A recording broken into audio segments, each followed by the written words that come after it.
the linear dimensioning tools. What we need to do first is to make sure we get our dimensioning styles loaded first.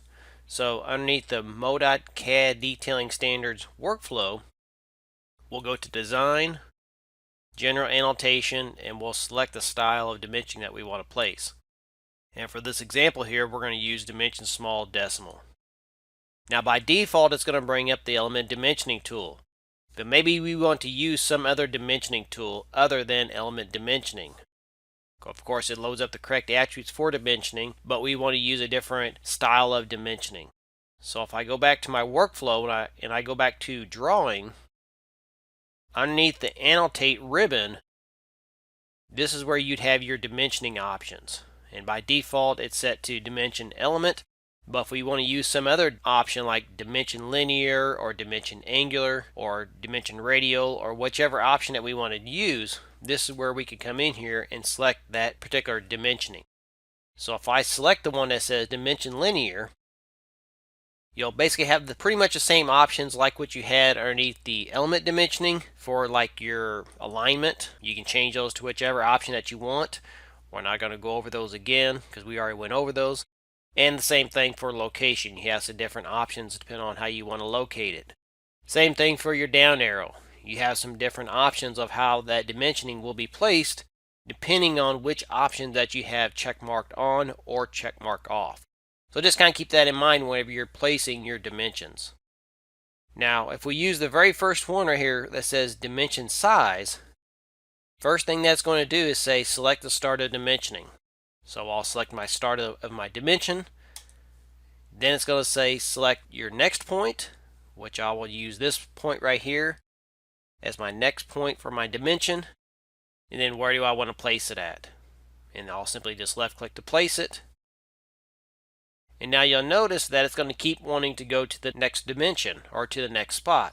So if I select this point right here, it'll dimension that spot. And then if I keep going, it'll keep dimensioning it until I right click to end it. So that's what your linear dimensioning will allow you to do. It'll allow you to keep going if you wanted to do that. To that point, to there, maybe to there, and then maybe to there. So you can dimension all those in one shot. And they are all tied together, so if I use my element selection tool, these would all be basically tied together. The next option that you have here is linear stacked. And if I select that one, basically it uses the exact same steps as the previous one, except it's going to stack your dimensions. So if I select this first one right here, and I select the second point, and I'll drop the dimension off, and now you'll notice if I go to the next point, it's still being anchored from the very first point that I selected because it's stacking those dimensions. So that's the only difference between the linear size and the linear stack. The linear size goes from the last point that you selected. The linear stack goes from the very first point that you selected, and it keeps dimensioning it accordingly, just like what it's shown right here. The last option that I'm going to show you with this is, let me change this back to linear size. You have this option right here underneath your linear dimensioning tool that says select multiple elements. This will allow you to cross the elements that you want to select. Now whenever you cross these, make sure you're close to the point that you want to dimension to. And just to kind of show you that, let's say I want to dimension to this point, into this point, into this point, into this point. So of course I'll just left click somewhere in that area, and now you'll see kind of a dashed construction line being placed, and basically anything that crosses that line will be dimensioned, and it's going to go to the point closest to that line. So since this line here is crossing on this lower half here, it's going to try to dimension to these points right here, and that's what I want. So if I left click to drop that off, now I come out here and place that dimension. By left clicking, it places those in one shot. So that's simply what this tool right here allows you to do, is select multiple elements kind of in one shot. Let me go ahead and do an undo, and I will use the other option that says linear stacked just to kind of show you what it will do. It'll do just that.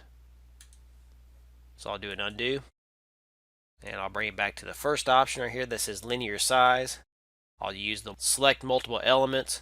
Now if I cross up above here, like what I'm doing right now, but then I try to place the dimension on the lower half of it, you'll notice that those dimension lines are trying to dimension to this top line right here, or to this top point.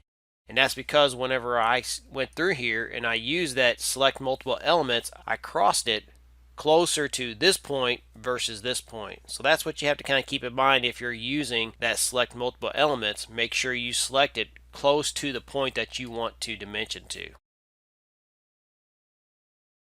And then of course follow the prompts and it'll dimension it accordingly.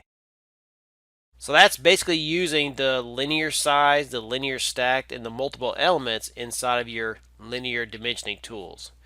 Like I said, you have these other options here that you can do, depending on if you want the start extension or end extension or some other options. But you can do that whenever you're actually placing your dimensions accordingly for your particular plan sheet or detail sheet or whatever type of sheet that you're dimensioning. And it's the same thing for your alignment. You can change those accordingly, or your location. So that's the basics of using the linear dimensioning tool.